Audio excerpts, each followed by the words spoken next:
I think in times of hardships and trials, fake friends disappear. Fake friends disappear completely out of the picture. Yeah. Right? And they only come back when things are okay. Because God has said, have you seen my servant Job? Blameless and upright. Yeah. And Satan says, you're a blesser. Job is your slay queen. Because God blue ticked Job. Yeah. Job blew up God's DMs. Yeah. What's happening? Where are you? Why won't you say something? Say something. Even if it's I hate you, Job. Say something. Yeah. Because Job has this relationship with God where he could sense that no, something is up. Yeah. This isn't business as usual. And most Africans will think that okay, for me to protect myself, I need to go to such and such a traditional healer, get some stones, so that when I sleep at night, I defend myself from the forces that come. God is saying, even though the forces come at night, the extent to which they affect you is dictated by my power over them. Welcome to the Truth Talk Podcast, where we uncover the hidden truths and untold stories. The views and opinions expressed in this podcast are those of the host and guest, and they aim to bring light to the unspoken realities of life. The content shared here is for informational purposes only, and it is not intended to replace professional advice. Listener discretion is advised. Now, to the podcast.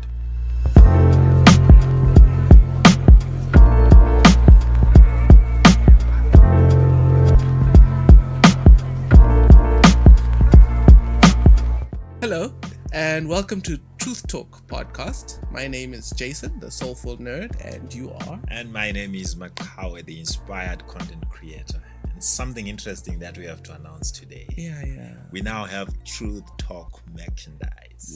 Yeah, boy. Truth Talk, right there. Yeah.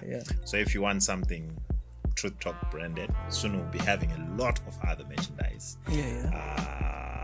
around this. So this is just the introduction. Right. And this is done by Unmade.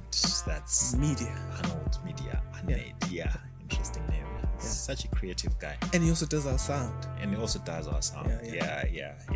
So we'll share more information about Unmade, the guy who does this merchandise and the sound as well. Yeah.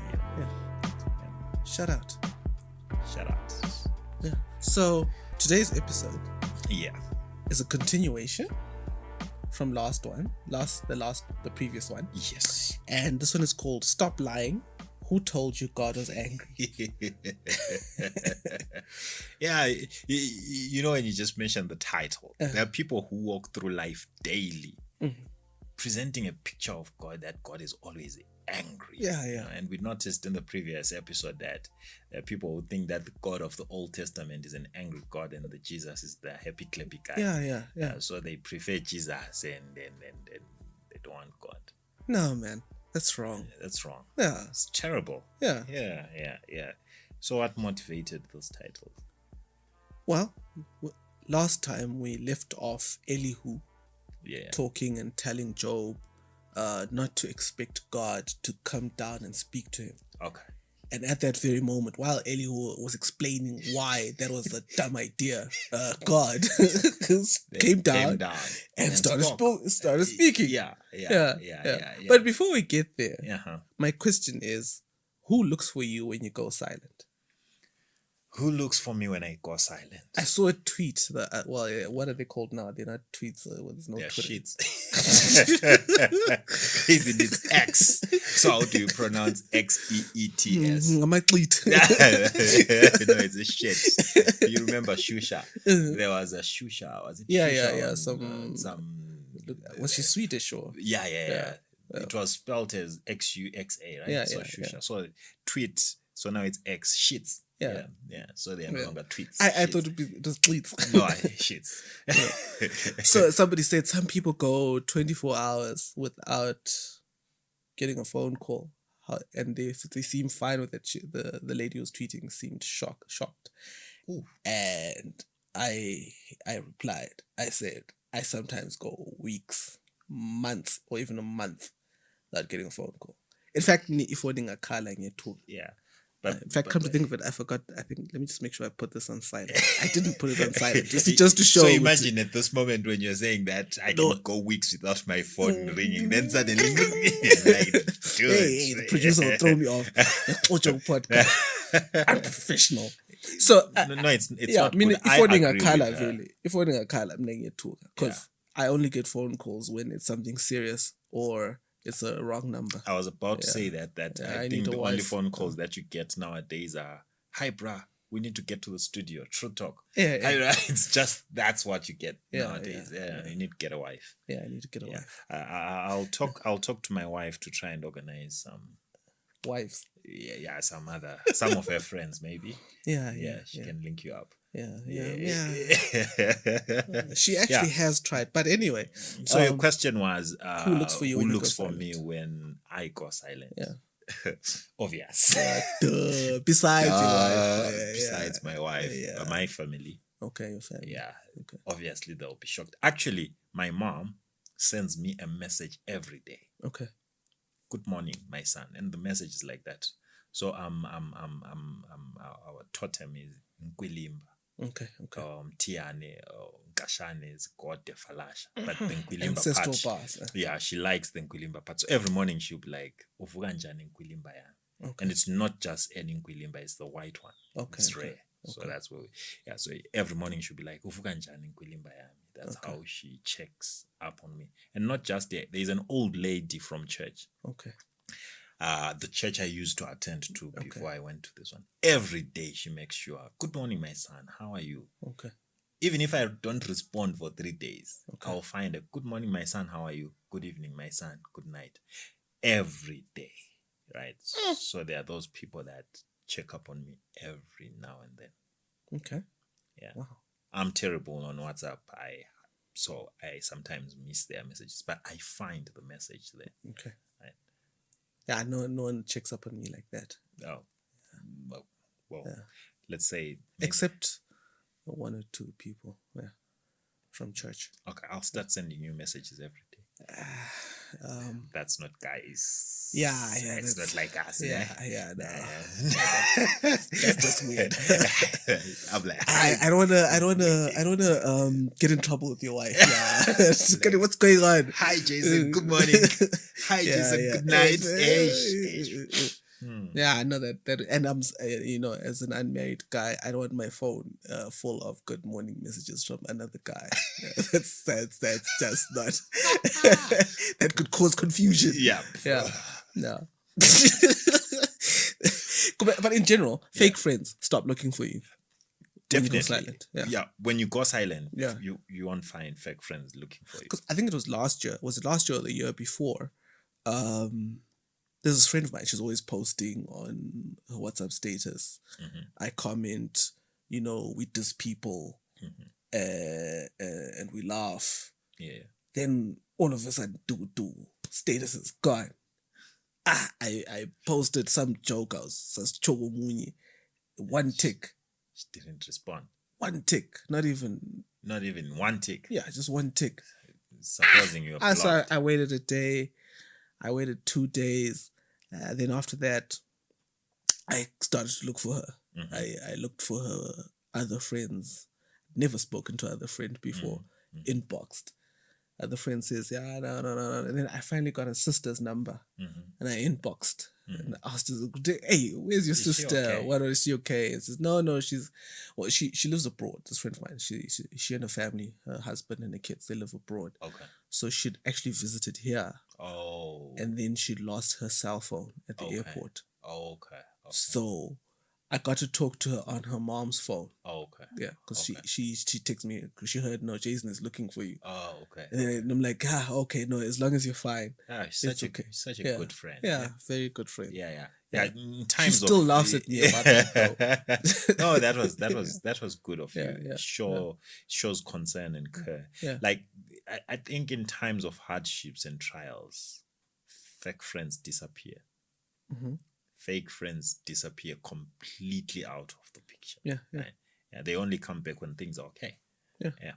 So it's only those who care, those who love you, that will stick around. Yeah. The rest, God. way.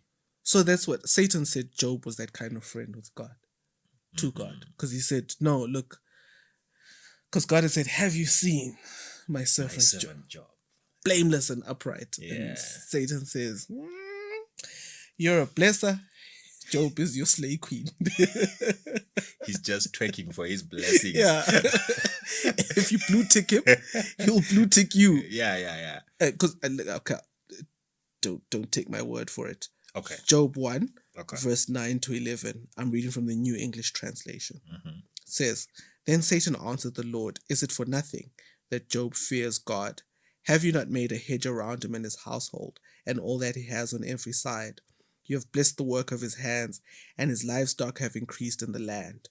But extend your hand and strike everything he has, and he will no doubt curse you to your face." Mm. In fact, I And- want to read verse 11 from the Message.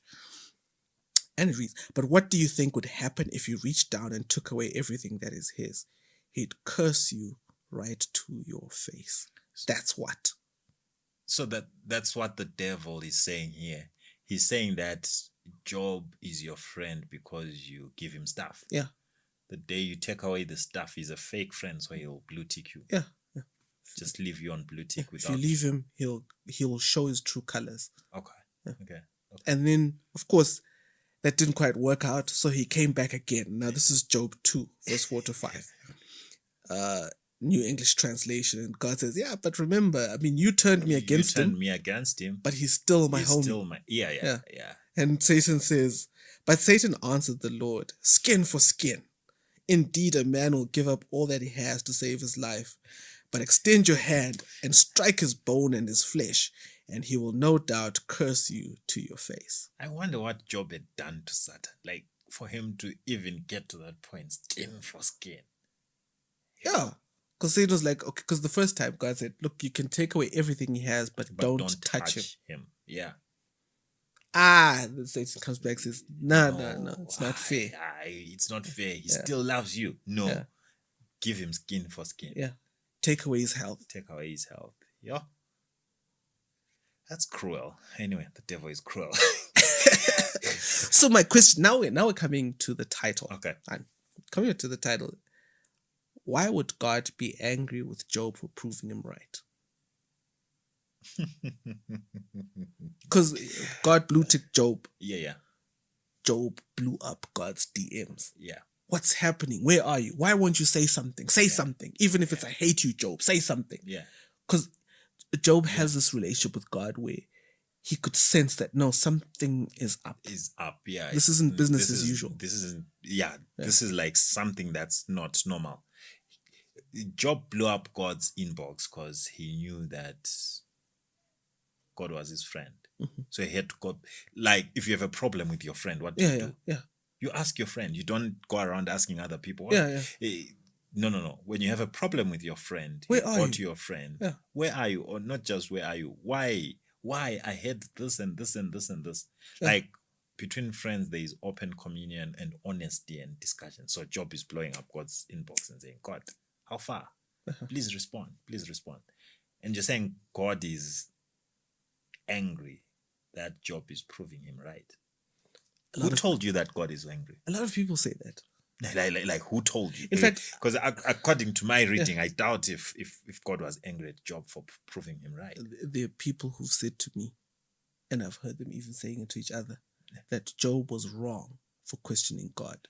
What? They actually agree with his friends. And if you listen to most of the verses that people quote when they quote from the book of Job, they quote his friends. I haven't heard anybody seriously quote the complaints of Job. Yeah. But how where do we get the idea that God was angry? like please explain to me. Like, I don't know. This is the tone. You can hear it in the tone. Okay. If you ask them to read Job 38. Maybe let me try and read Job 38. If you ask them to read, you can read Job 38 verse 1 to 7. Job 38 verse 1 to 7. And they read the words with anger. Okay. So Job 38. I can find clues where other people don't, because people are like, "Hey, when did I say God is angry?" But if I ask you, okay, read it in God's voice, the way you hear it in your head, you're going to hear the anger. Maybe let me try it. Yeah, try it. Let me read it as they hear it, Yeah. not as I see it. Oh, Okay, the so deep bass voice. okay, I'll try that. Then the Lord answered Job out of the whirlwind and said, "Who is this that darkeneth counsel by words without knowledge?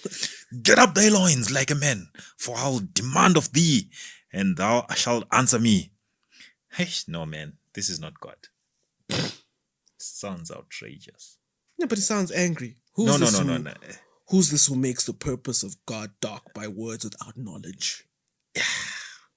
Where were you when I laid the foundations of the earth? Pendula Job. No, I don't think that's what God was saying. Okay. No.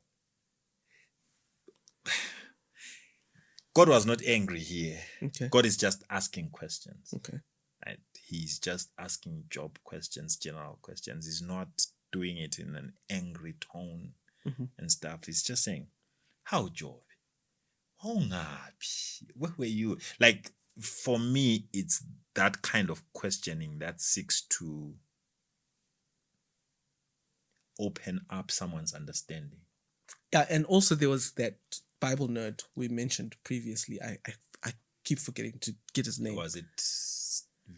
No. Oh, okay. But he quoted the 3 levels of poetry in Job. He said Job's friends had cliches and stiff poetry. Yes. And then Job is a level above them. And then he says a level above that, far above them, is God's poetry. When God speaks here, he's flowing. He's bars, just baby. dropping bars. Yeah. Yeah, and dropping bars. These are bars. Yeah. Maybe I don't know. Let me not just let me not just put off what people see, because when you read, you must also, let me not just put it off. Maybe God was angry, but this doesn't sound like an angry God. Why would God be angry at somebody who had just proved him right? Yeah, because all along Job has been proving God right, and he's been because God. He actually did blue tick Job. Yes, and Job blew up his DMs. Yeah, how can you be angry at a friend who goes crazy when you go silent? It just doesn't make sense. Doesn't make a lot of sense. It doesn't make sense. Anyway, I'm going to read the first 7 verses of Job 38, and I'm reading from the Bible in basic English. Yeah, and I don't have a bass That's voice. not an angry voice. Yeah, that's not an angry version. Yeah. I think the King James version is angry. When it comes to this point, it's angry. Maybe that basic English will sound better. Yeah. It says, "And the Lord made answer to Job out of the storm wind and said, Who is this who makes the purpose of God dark by words without knowledge? Get your strength together like a man of war. I will put questions to you and you will give me the answers. Where were you when I put the earth on its base? Say if you have knowledge. By whom were its measures fixed? Say if you have wisdom, or by whom was the line stretched out over it? On what were its pillars based, or who put down its angle stone? When the morning stars made songs together, and all the sons of the gods gave cries of joy." Yeah, bars, baby. Bars. But the question I have with all of this is, why didn't God say all of this to Satan? Because when God asked him, "Where are you coming from?" He says, "I've been walking to and fro across the earth." Yeah. Why didn't you ask him, "Dear, where were you when I made it?" And but he just says, have you seen Job? And then when he's talking to Job, instead of telling Job that, no, you're blameless and upright, he says that to Satan. And then when he's talking to Job, he says, "Hey, where were you when I made this thing?" You see, God is not interested in engaging in debates with the devil. Okay. Like, for what? Yeah. Why? So God is not in the business of engaging in debates with the devil. He wants, because to God, he's omniscient. He knows everything. Yeah. So the way God operates is he's operating within a context where he knows that there are a lot of beings around him who do not understand the full picture. Okay. Right. So there is the unfallen worlds. There is the angels who probably are still questioning what is happening here in life. Right. Yeah. So engaging in a debate or in a discussion or addressing the devil with those things when the devil clearly is the enemy here doesn't solve anything. right? So God steps back, right? When he steps back, he then allows, because remember the complaint by the devil was that Job is the problem. Not that God is the problem. No. Job is the problem in that he's worshiping you because of the things you provide him. So God can't debate that with the devil based on a mouth-to-mouth or word-for-word discussion. He then allows events to unfold so that Job's life can prove God's word, right? So Job, in a way, is vindicating God's choice of him. So God is addressing Job because Job is the subject here, not the devil. That's what I think. I like that. Yeah. And in addition to that, I don't think this was a flex. He wasn't trying to silence Job by flexing. No, he wasn't. Yeah. Hey, no, he wasn't. Hey, check out my world that I built. No, it's God is not flexing to Job. Yeah. He's just shifting the focus. Yeah. But also the questions that he asked, because he asked Job questions. I think is it from chapter 38 up to, is it 39, or I can't remember. Anyway, the first set of questions, because he had a 2-part speech to Job. So the first set of questions, he asked stuff about the world around Job. Yes. That's the first. And the questions that point to, and the things that God has provided. Because who did God make the world for? Exactly.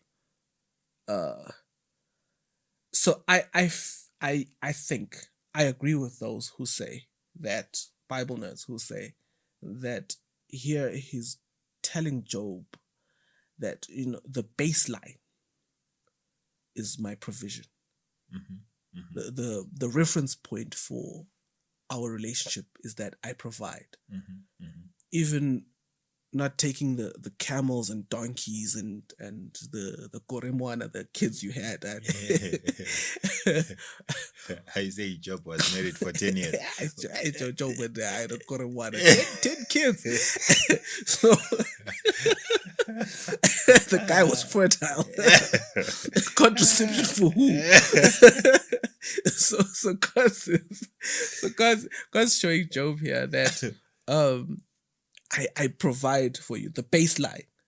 I set things in motion that provided you before you set foot on earth.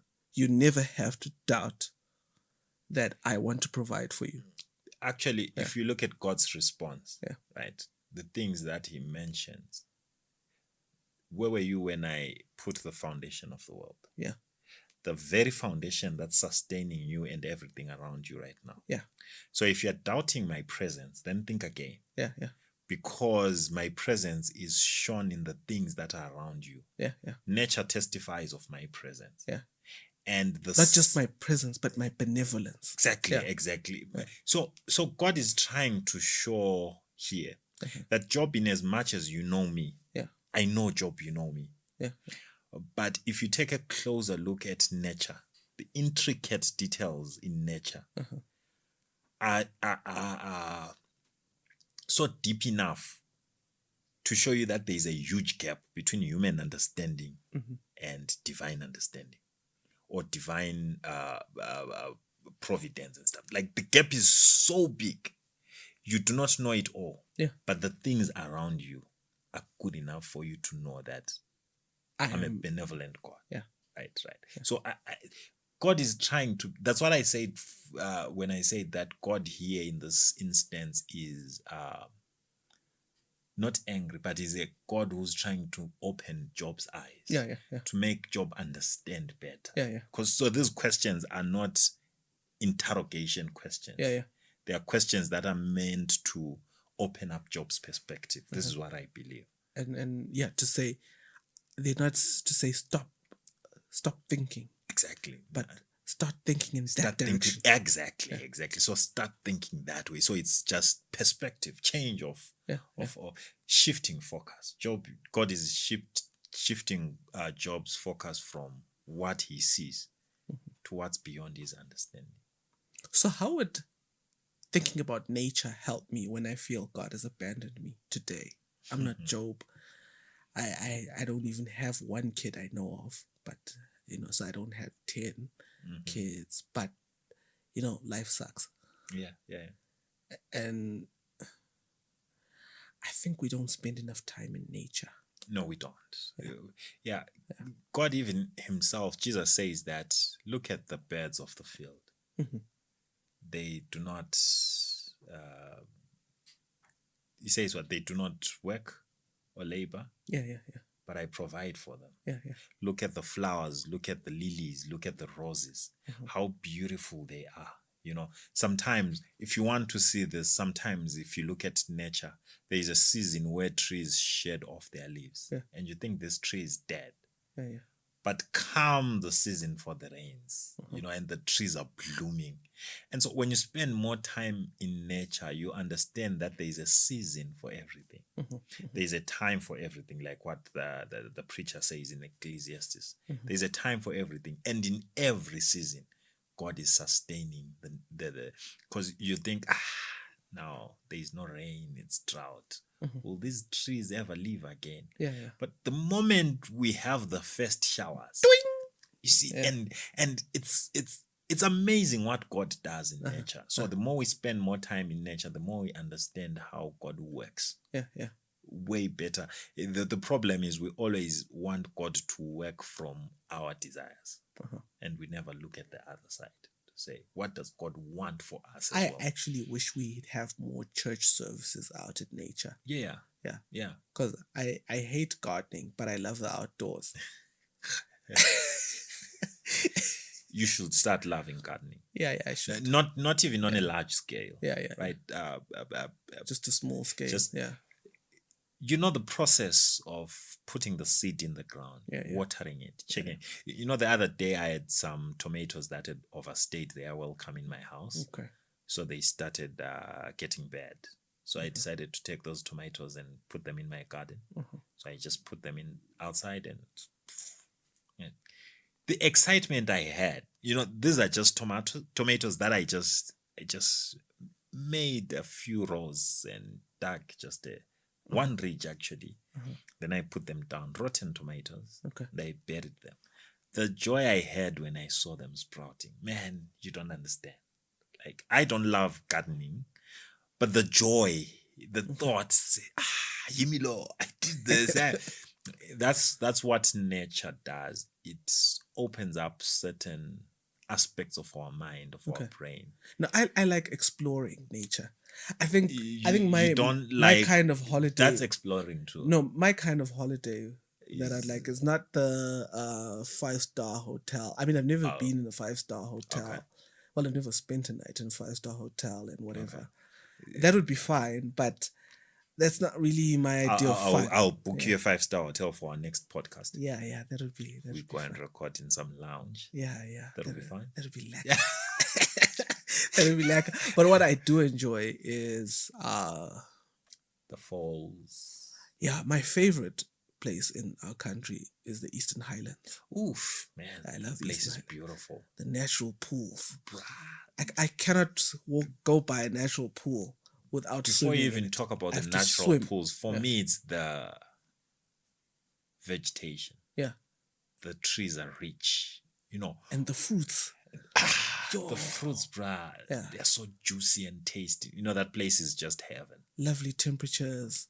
I love except in winter. Yeah. But lovely temperatures. So I always thought, my dream would be to have a nice cozy house at the top of one of those mountains, and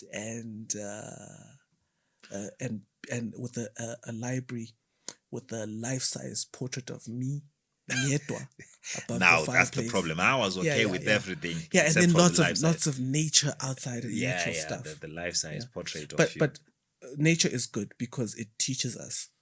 It points out that even though life is tough, God is a God of provision. Yes. I think let's take a break and Sure. just walk outside and see some beautiful tomatoes. I'll show you my tomatoes right now. And subscribe. Yeah. It's free.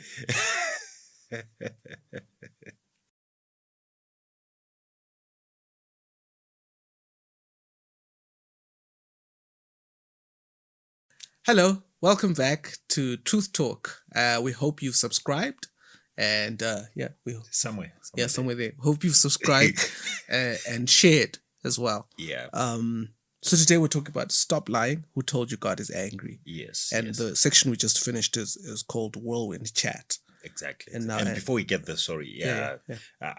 I just want also our viewers to give us feedback Definitely, in the comment section to say what can we do to make this podcast better, please. and why are they not watching? If they are not watching, and to those who are watching, how can we make it better for you? Yeah. Please. Back to whirlwind issues. Yeah, so now we're moving from Whirlwind Chat to Taming Monsters. Because after that, the first section, Yeah. God has been, and then Job says, I see that I was looking into things I didn't understand. That's huge. Yeah, Like that's He couldn't answer a single question. yeah. Yeah. Not even one question. Sure. Yeah. So anyway, God goes on, and I'm picking, from Job 40, verse 15 to 24, New English Translation. It says, "Look now at Behemoth, which I made as I made you. It eats grass like the ox. Look at its strength in its loins and its power in the muscles of its belly. It makes its tail stiff like a cedar, and the sinews of its thighs are tightly wound. Its bones are tubes of bronze, its limbs like bars of iron. It ranks first among the works of God. The one who made it has furnished it with a sword. For the hills bring it food, where all the wild animals play. Under the lotus tree it lies, in the secrecy of the reeds and the marsh. The lotus trees conceal it in their shadow. The poplars by the stream conceal it. If the river rages, it is not disturbed. It is secure, though the Jordan should surge up to its mouth.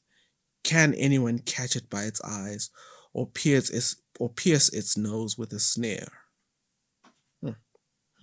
And then Job 41, verse 1, another monster. "Can you pull in Leviathan with a hook and tie down its tongue with a rope?" And then an interesting part about Leviathan, I'm jumping forward to Job 41, verse 33 to 34. And this time I jump to the Message. Okay. And it says, "There is nothing on this earth quite like him, not an ounce of fear in that creature. He surveys all the high and mighty, king of the ocean, king of the deep." So why is God talking about monsters? Is he hinting at something? Yes, he is. Okay. Well, I suppose. Okay. Yeah.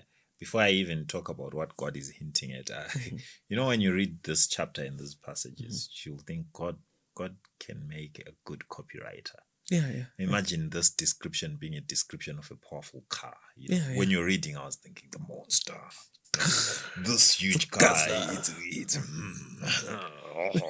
Yeah, and the description, what God is showing is its power. He's talking about those powerful, frightening monsters, which men can't tame. Right? Those monsters are huge and powerful. Yet God is the creator of all this. Okay. Yet they are submissive to God's laws in nature.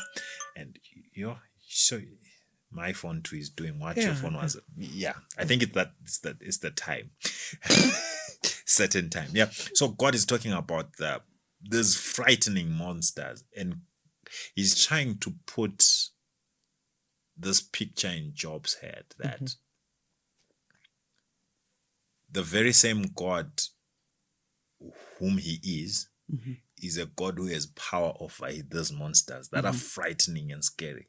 So there is nothing that is beyond God's dominion. Yeah. Right? Everything is within God's dominion and is submissive to his power and strength. Okay. Yeah. So he's trying to show him that, Job, I'm a God who's fearless, if I may put it that way. And I'm a God who's in charge of everything, even the most frightening monsters. Right? I'm in charge of it as well. Yeah, I get that, and I agree. Yeah. But also, there's something about these monsters. Who is Behemoth and who is Leviathan?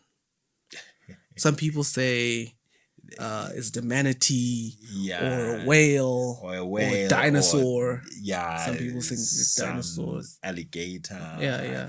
I've heard of Crocodile, that. Crocodile, and hippo. hippo. Yeah. There's so much.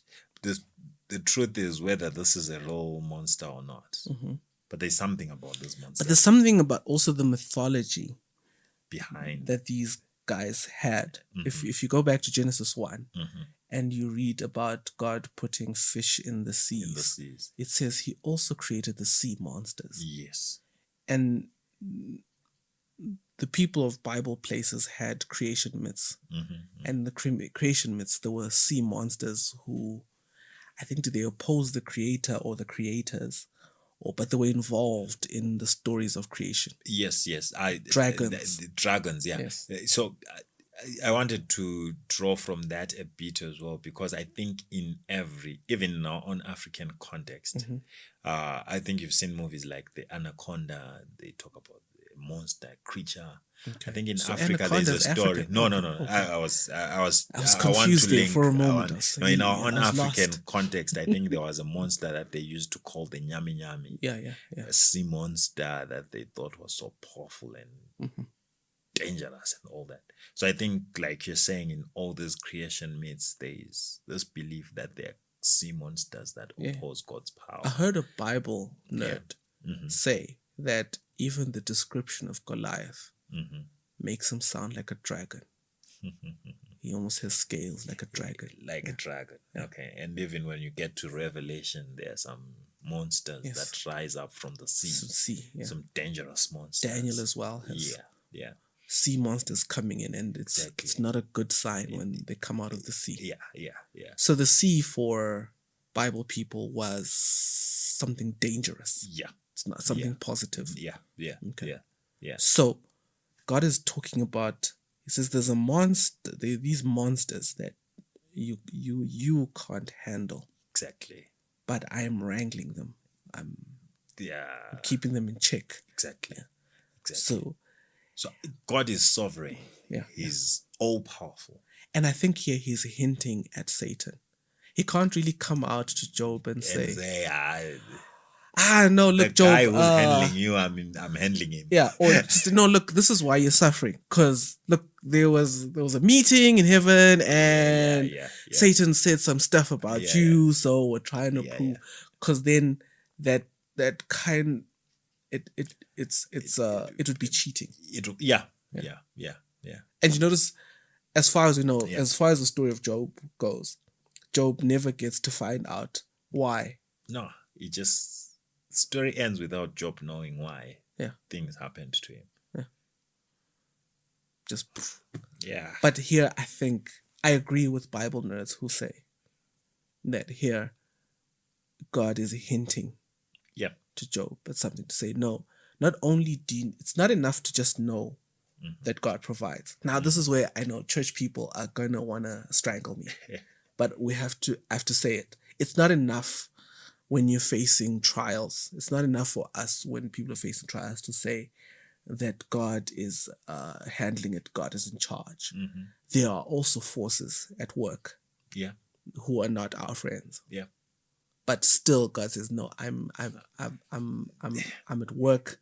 I'm keeping them in check. Exactly. Because you know, the whirlwind stories we're talking about God's benevolence. Right. And now the monster stories reveal God's power. To say that nothing goes on, even the most powerful, most dangerous, like I said, God is keeping them in check. But also those dangerous forces, untamed dangers in nature, in creation, are at work too. Yes, they are at work, but God is keeping them in check. Yeah. For They're me, going to lose in the end. Exactly.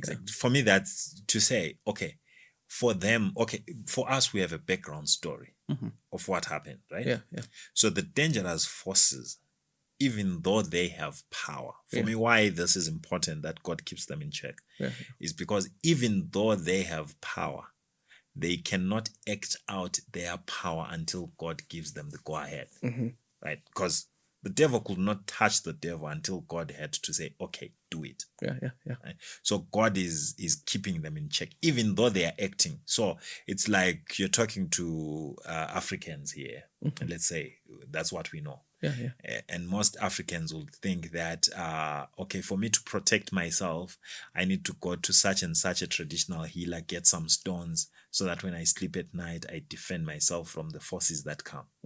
God is saying, even though the forces come at night, the extent to which they affect you is dictated by my power over them, or by my controls over them. Yeah. So as long as you remain within the confines of God, they will not harm you to the point of death, even though they are powerful. Okay. Even though you may die, Yeah. still God is in control. Yeah. Because not all of us get Job's happy ending. exactly. Some of us will die without getting back the wife and the children. Yeah. Some of us will lose spouses. Exactly. Where I think our generation, more than any other generation before it, has broken homes. Broken lives. Some have said we're the first generation to be poorer than the one that came before it. Yeah. There's a guy in the Bible, John the Baptist. He dies. Yeah. Even after being a forerunner of Jesus Christ. Yeah. He's killed for nothing. Yeah. Just because of a guy who had just taken someone's wife, and he dies for that. Some girl twerked at a party, and next thing you know, his head is on a silver platter. Exactly. That's just crazy. The way God works is beyond our understanding. Yeah. But what he's saying here to Job is that know this. That I'm in charge. Even in charge of the most dangerous forces. I keep them in check. But then what is that? How does that govern how I see things around me? How I relate to pain? If somebody were to steal my girlfriend,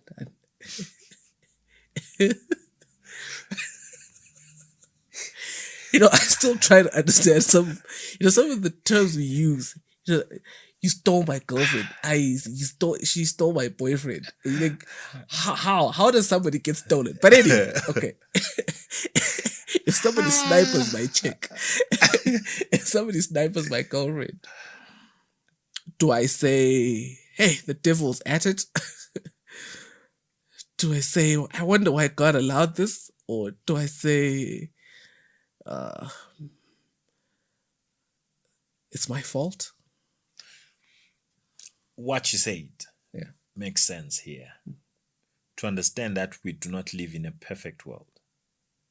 We live in a world where there are forces at play. Okay. Right? And we can't dispute that because this world is in sin. Okay. We understand also that from a bigger perspective, there is a great controversy going on. A great war between the forces that be. Right? And so things happen to us because we are living in a sinful world. Okay. For me, that's the perspective that we have to look at things. Things are not happening to you because you are the unlucky one or whatever. What we need to know is that good things and bad things happen to everyone. The fact that you're a human being. Job, I think in one of the verses in the book of Job says, a man born of a woman. The days of a man born of a woman are short and full of sorrow. The fact that you are born by a woman, unless you are not born by a woman, the fact that you are born by a woman, the days are short and full of sorrow. Right? So that's the perspective that we need to come from first. Then whatever we get, positive or negative, it's just the natural unfolding of life. Okay. Because there are forces at play and all around us. Man, I have this... No, it's not a phobia. Trees. I don't trust trees. Tell you why. When I was very young, I think, had I even started primary school? I can't even remember who it was or what. But I remember going to a funeral wake in Finn. Of course, we're children, so we stayed in the car. Yeah. But my brother was probably a baby. I may not even have started primary school. Maybe a memory from my preschool years. Okay. A maid was going home. A domestic helper was going home to a home with a baby. The baby she was looking after. And a tree fell on them and they died. Both of them. Yeah. Sure. They died. Eh. And when we're driving to the place, we saw the tree on the ground. And my mom said, that's the tree that fell on them. Sure. So in my mind, I'm like, nobody chopped this tree down. It just fell. And when I look at Job's story, I always remember that incident. I was a very small, very young child then, but it's still a vivid. I still remember the sight of the tree. It was at night. We're coming from church, and we're in the car. We had my parents had a Mini Cooper then, a nice small blue one, and I was sitting in the back, and I remember us driving past that tree.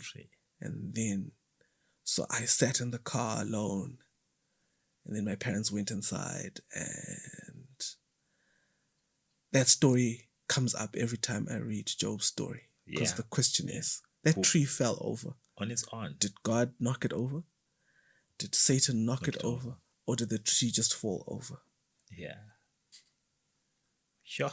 And how do you explain such things? Yeah. So who do we blame?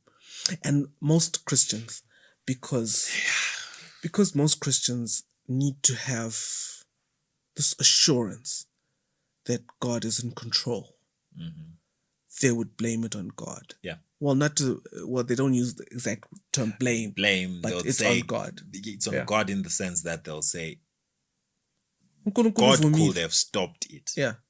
Besides uvumile, God could have stopped it. I mean, God saw the thieves coming all the way from another suburb. Yeah. He saw them crossing the road.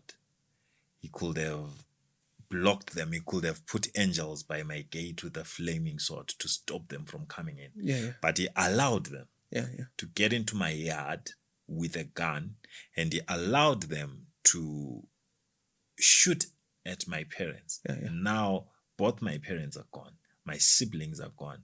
Just because guys came in and all they took was a television. Yeah. So God could have stopped them. Yeah. He had the power and the ability. So it was his will. It was his will. It was God's will. Yeah, because the great question is, if God is so powerful, why is there so much suffering? Because if he's powerful, then we shouldn't suffer. Yeah. But we are suffering because it proves that he's not powerful. Yeah. Or he doesn't care. I think the idea of God's hostility is not as disconcerting as the idea of God's... Yeah. Just doesn't care. I'd prefer him angry. Angry than for him not to care. Yeah. And probably you get why then people, the Job's friends would have this concept that you are suffering because God is angry, because you've wronged God. Yeah. So God is acting in hostility towards your actions, because God can't just act without, that's Elihu. Yeah. God can't just hit you. There must be just some reason we don't know. There must be something that you've done wrong. Yeah.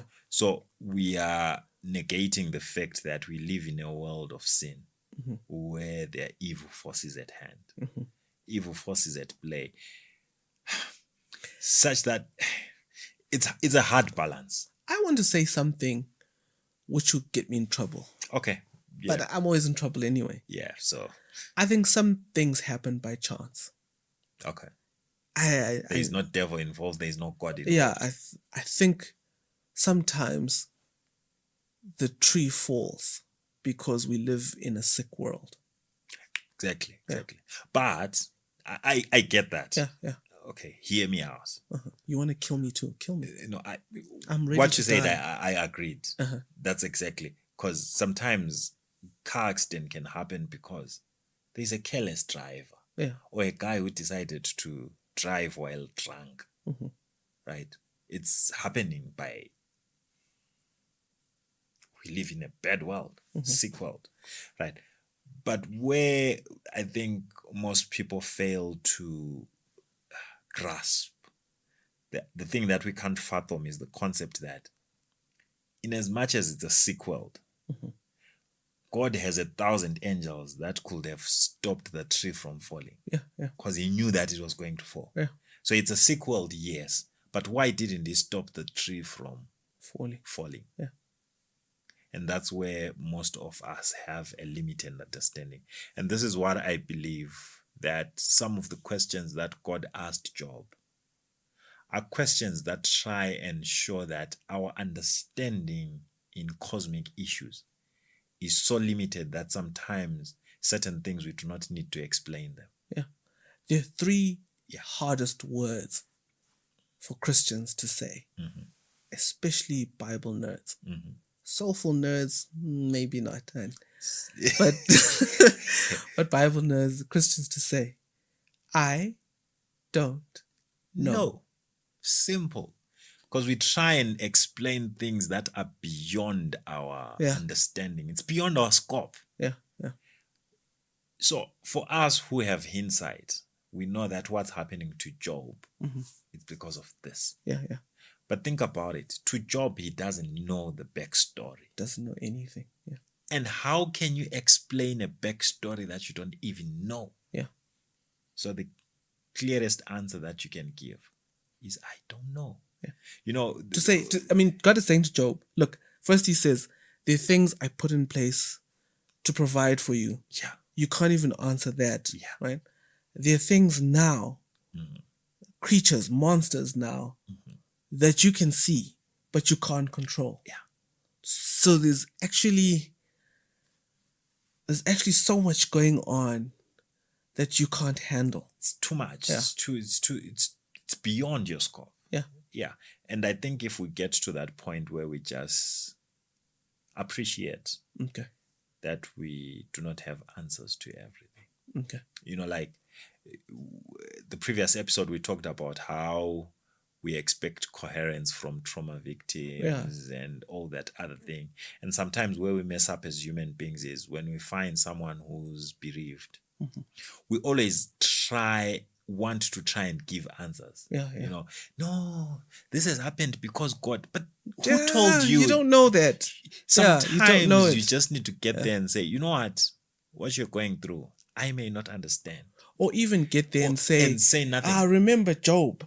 Like, no, you can't. You can't take everyone's misfortune as Job's story. Yeah, it's not. It's not. That, in fact, that's the point of the book of Job, that you don't know. You don't know what's happening behind the scenes. Yeah, you don't always So know all that. you can do is pray for me, pray with me, and keep quiet. Yeah.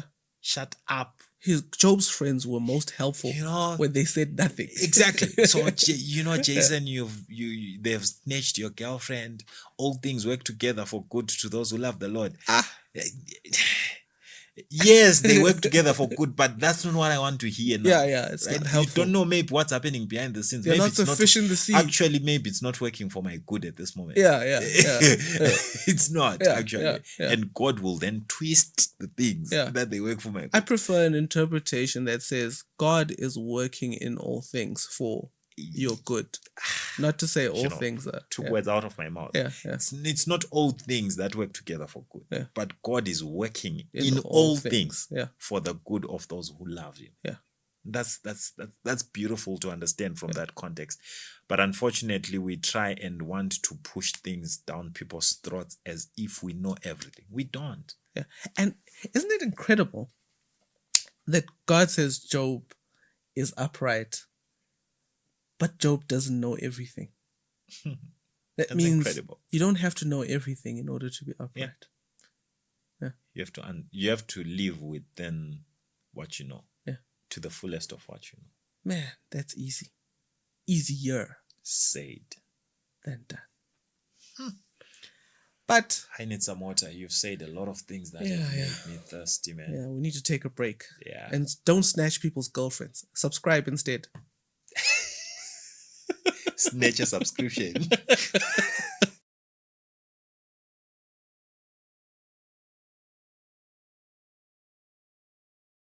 Hello. We're back again. Jason, the soulful nerd, and Makawe, the inspired content creator. yes, man, and the bass voice. Makawe, the ish. Man. You should do voiceovers. You think so? Yeah. Okay. Yeah. Okay. I'll try. So At midnight? yeah, at any time, but midnight especially. Okay. Anyway, so our topic today is stop lying. Who told you God was angry? Right. And now this section is entitled "Who's the Sinner Now?" And I'll explain. No, I'll let the Bible explain itself. Please. I'm reading Job 42, verse 7 to 8. Just Job 2 verses 42, verse 7 to 8. in the Message Bible. Okay. And it says, after God had finished addressing Job, he turned to Eliphaz the Temanite, and said, I've had it with you and your 2 friends. I'm fed up. Now he's angry. You haven't been honest either with me or about me, not the way my friend Job has. Wow. So here's what you must do. Take 7 bulls and 7 rams and go to my friend Job. Sacrifice a burnt offering on your behalf. My friend Job will pray for you, and I will accept his prayer. He will ask me not to treat you as you deserve for talking nonsense about me and for not being honest with me as he has. Mm-hmm. Then, before I read the next text, why does God take how we present him so seriously? That's the question. But before we unpack that, Okay. I want to read. It says, but the Lord said to Moses and Aaron, you did not trust me enough to honor me and show the people that I am holy. You did not show the Israelites that the power to make the water came from me. So you will not lead the people into the land that I have given them. This place was called the waters of Meribah. This is where the Israelites argued with the Lord and where he showed them that he was holy. That's from the easy to read version. Okay. Numbers 20, verse 12 to 13. Seem to have a lot of these versions. Yeah. I'm always on the lookout You're for always on the lookout for it. Yeah. I think you should do a JSON version. it. That would be something. Yeah. Yeah, that would be something. JSON version. So, okay, now this particular story in Numbers is the people had grumbled. Ah! Ran out of water! Yeah. Water shedding! I can imagine if those people were British. Water. We need water! We need water!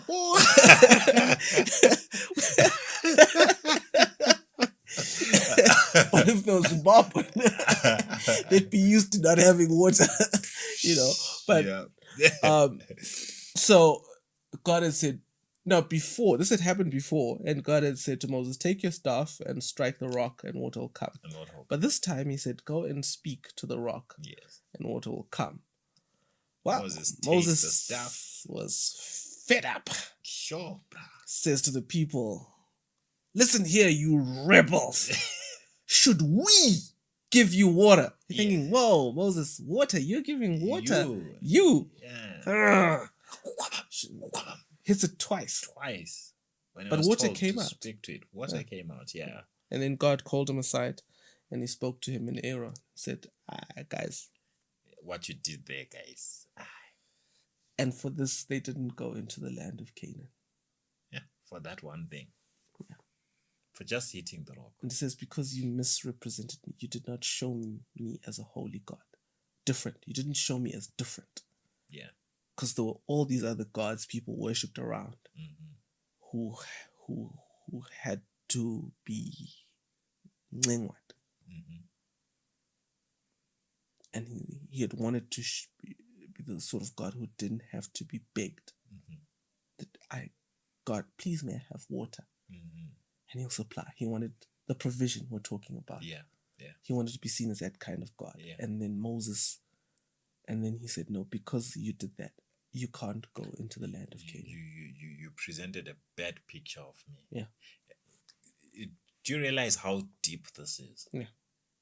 That this thing from where it started from, right? like where the battle began. Yeah. It starts at a point where the devil is not satisfied with his position and he seeks a higher position than that which he has. But because he was a covering cherub, one who was closer to God, he then goes out as one who has the right picture of God. And then tells the rest of the angels that, you know what, I know God better. The guy you think he is, he's not. He's worse than that, right? So the devil then presents a bad picture of God and the world gets into chaos. And so from the beginning, God has been in the process of putting out the true picture of who he is. And so Moses here is also committing the very same sin that the devil committed at the beginning. To present a bad picture of God, to say God is like this, God is like this. So he's not different from what Lucifer did at the beginning. And God is very much particular about the kind of picture that we present to the people about him. We actually want to unpack that more in the next episode. Yeah, because it matters. Yeah. It really matters. Very and it's important. Very important, right? Seriously important. But the irony, there's an irony here, man. Yeah. Listen. Throughout the whole book, Job's friends have been saying I call them pious nothings. Yeah. They've been saying the pious nothings that we often say, the platitudes, the empty platitudes, the holy sounding stuff. Yeah. And when God speaks, he says, no, you guys, I'm tired of your nonsense. As the Message Bible says, you've been speaking nonsense, saying nonsense about me. Yeah. And I'm really not pleased with you. Yeah. To the guys who are saying, no, look, there's no way you'd be suffering if you hadn't done anything wrong. Say sorry to God and God will forgive you and stuff like that. And even the guy, God doesn't even say anything to Elihu. Elihu is ignored. That's the young boy. So the same guy is saying, no, God is big and my God is so big and so mighty. There's nothing he cannot do except come down and talk to you. And God doesn't say anything about it. Doesn't even talk to him. Yeah. And then he commends the guy who spent the whole book complaining. Yeah. The guy is like given the commendation. And he's the guy who has to sacrifice. Yeah, he's actually for the church people. You know, the pray for these guys. Yeah, hey, these guys need prayer. If they pray, I might not hear them. So pray for them so that I'll only hear your prayer for them. I mean, after spending a whole book expelling hot air through your mouth, and God says, saying holy sounding stuff, and God says, hey, you guys are talking junk. And that's church folk for you. They'll speak a lot, and when you listen to them, it's as if these guys are right. Yeah. But God is probably looking at them and saying, You know, I've had a lot of church elders, bishops, pastors who stand up, and even prophets, and say a whole lot of stuff, and they'll tell you that they present God in such a way that it's as if they sleep in the same room with God every night. Yeah, exactly. And you listen to them and it sounds like, yo, those guys are so holy. Yet all they are saying is chaff. Nonsense, according to the Message Bible. Yeah. You know, so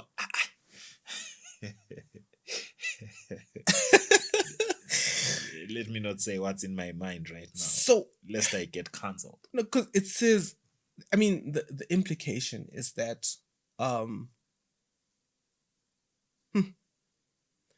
you can actually go out there and say stuff that sounds so holy. Yet it's nonsense. And yet God in heaven is thinking, I wish this guy would just stop talking. You'll just keep quiet, it will be better. Because the impact of words, the power of words, you remember James. James says the tongue is little, so small a member, yet what it does so much harm, right? So if you think about it, Jason, what you say has a lasting impact on someone's life more than anything else. So why God is so concerned about even the things that we say, Mhm. would rather keep quiet than speak things. It's because, when you say something wrong, it's hard to undo it. Okay. For example, it will take time, but the moment it's registered in the mind, it's registered. It's hard to undo it. Especially when you say you're speaking for him. Exactly. When you're saying you've been sent by God. Do you know right now there are many people who've lost their money, fortunes, because they were told that God has told me that if you plant this seed, it will help you. God has told me that you'll have a car, you'll have a house, you'll have this. And people are doing so, genuinely believing that God said so. And he didn't. And he didn't. And then they lose. What happens to those people after that? They'll say God is a liar. Yeah. Right? Because God said I'll have a house in 2 years' time. And now I don't have a house. I'm still suffering. So God is a liar. And that's the call of the devil. And I think I'm going to say something dangerous, violent, something that's going to get me in trouble. Not violent. You're always in trouble. Yeah, I'm always in trouble. Blink. There was a time at a certain church I attended where I was unofficially barred from the pulpit. There was no official, but I knew I was unofficially barred because somebody told people that no, Jason is dangerous. But the funny thing is, okay, let me not talk about that. The moment you mention dangerous, I think of Michael Jackson. Dangerous.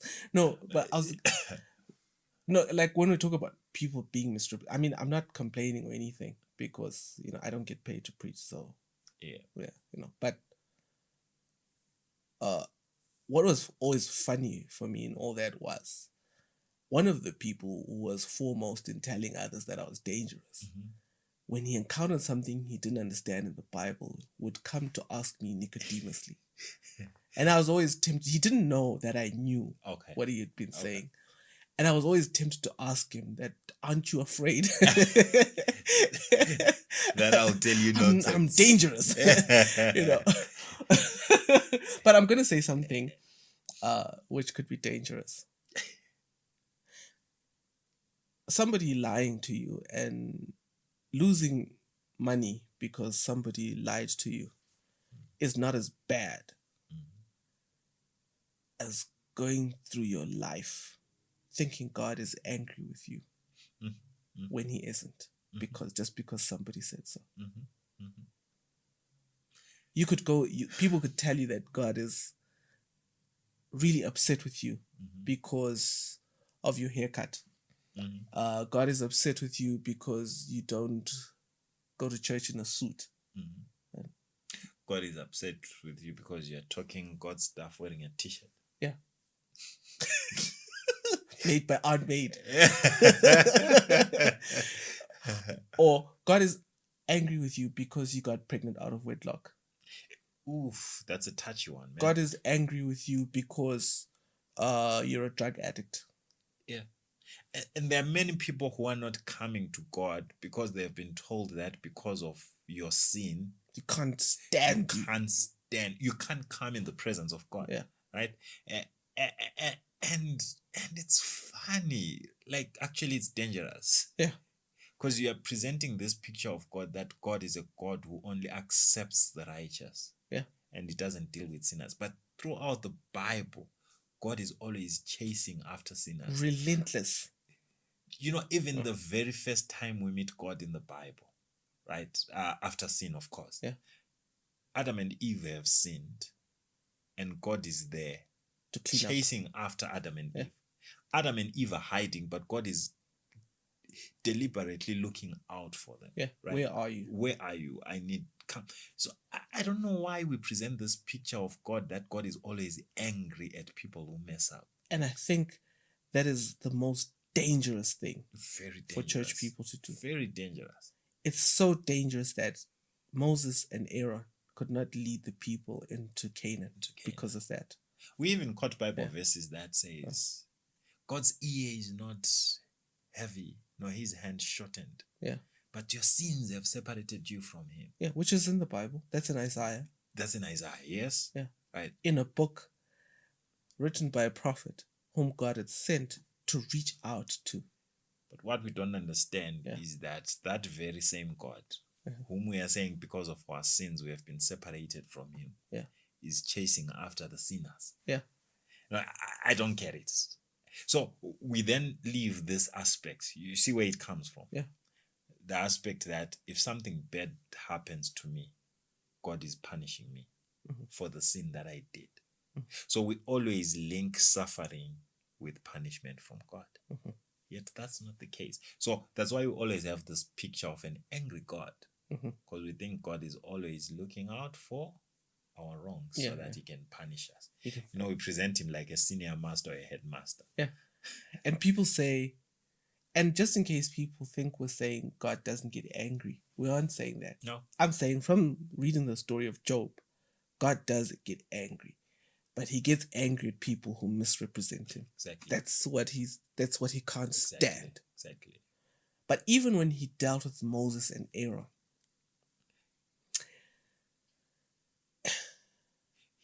he wasn't throwing a tantrum. It wasn't a celestial tantrum. You guys misrepresented me. Every time you say God is not throwing a tantrum, you always tap into my imaginative mind. Imagine if God was to throw a tantrum, bro. The whole heavens would shake. Have you ever seen how those little kids throw tantrums and they're on the floor? If God was to do that on the floor of heaven, imagine disintegrate. Be a quantum soup. Yes. So God is not quantum soup. It's good to know that God does not throw tantrums. Because if he did, we would vanish. Would be destroyed. So God is so mature, if I were to use a word that's limited in understanding in terms of our human context. God is so mature, is so calm, he has self-control, I ran out of words to try and explain God. It's simple. He doesn't let his anger control him. He doesn't let his anger control him. Because Moses, he said, Moses, because they'd misrepresented God and people almost saw them as God. He could not, for God to allow him to lead the people into Canaan, would have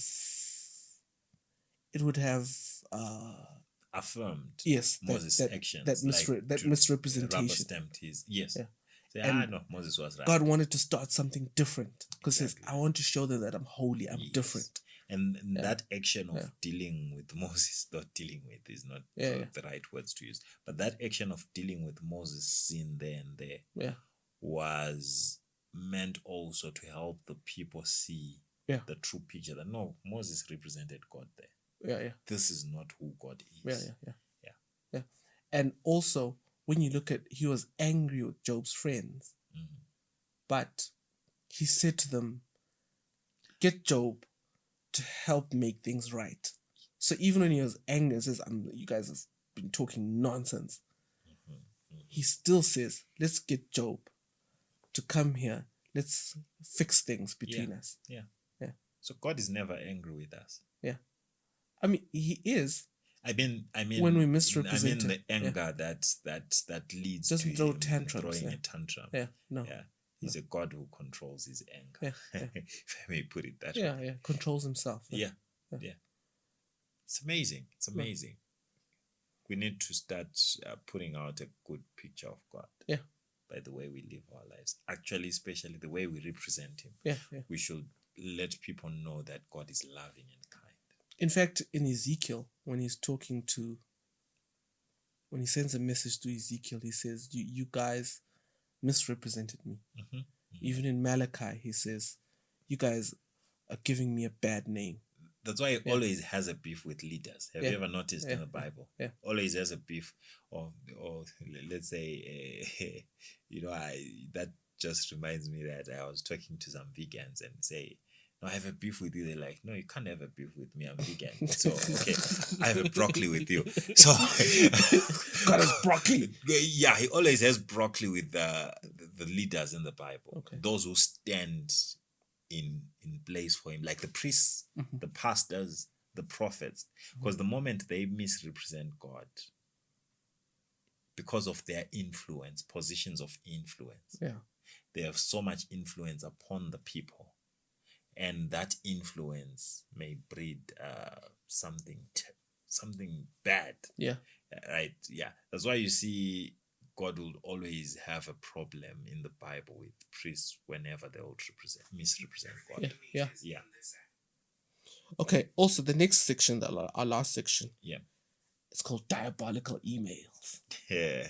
We've hacked the devil's emails. Yeah. Clive Staples Lewis, C.S. Lewis. C.S. Lewis, yes. He wrote a book about the gospel. Very few people know his full name, eh? Yeah. Wrote a book about the gospel in the form of letters from a demon named Screwtape to his nephew, a demon named Wormwood. Mm-hmm. Okay. And also the enemy in these letters Mm-hmm. is Jesus Christ, and our father down below is Satan. So you should read the book. One of my favorite books. Yeah. It's called The You've Screwtape told me Letters. about it. Yeah. My wife has read it. Yeah, in yeah. full. Yeah, she told me, but she says, I heard you talk about it, Jason, and I read it. I'm like, yeah. Good girl. Yeah. Anyway, so there's a quote here, and it says, so Screwtape is writing to his nephew Demon, Okay. Wormwood, and he says, do not be deceived, Wormwood.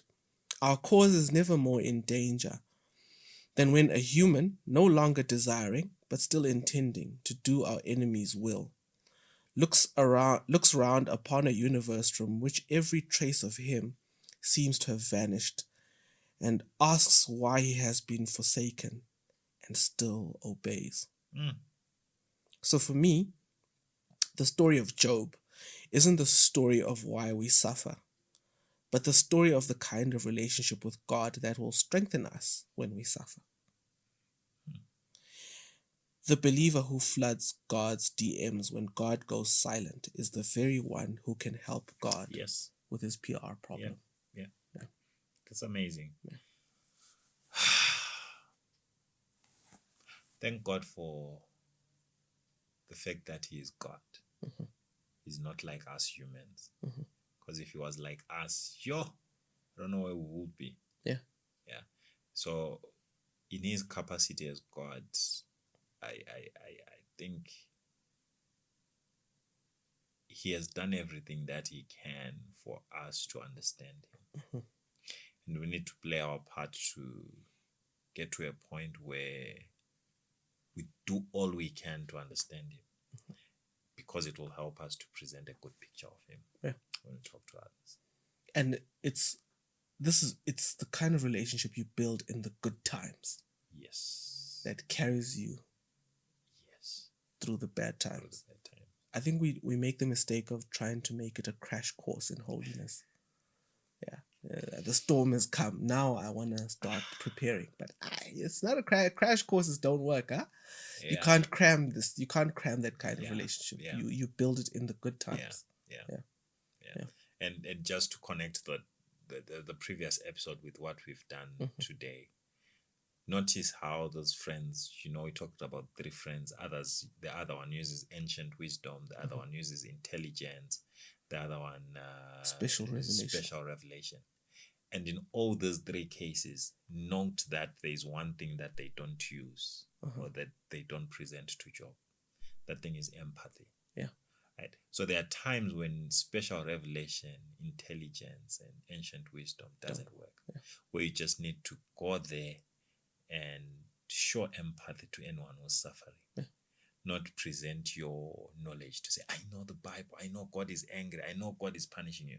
Some of those things that we say to people in those times, they're not necessary. So instead of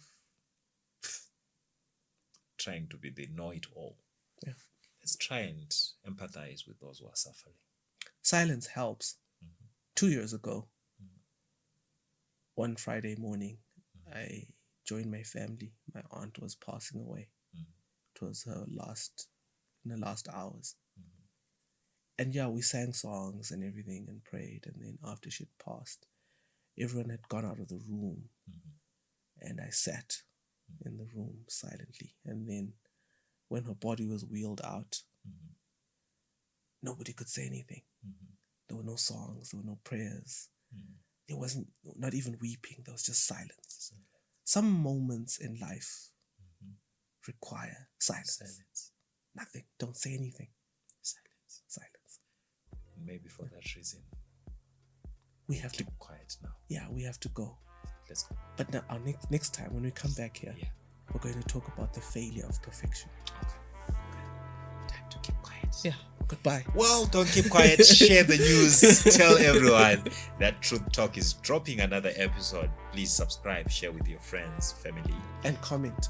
and comment. After that, keep quiet. Sharp.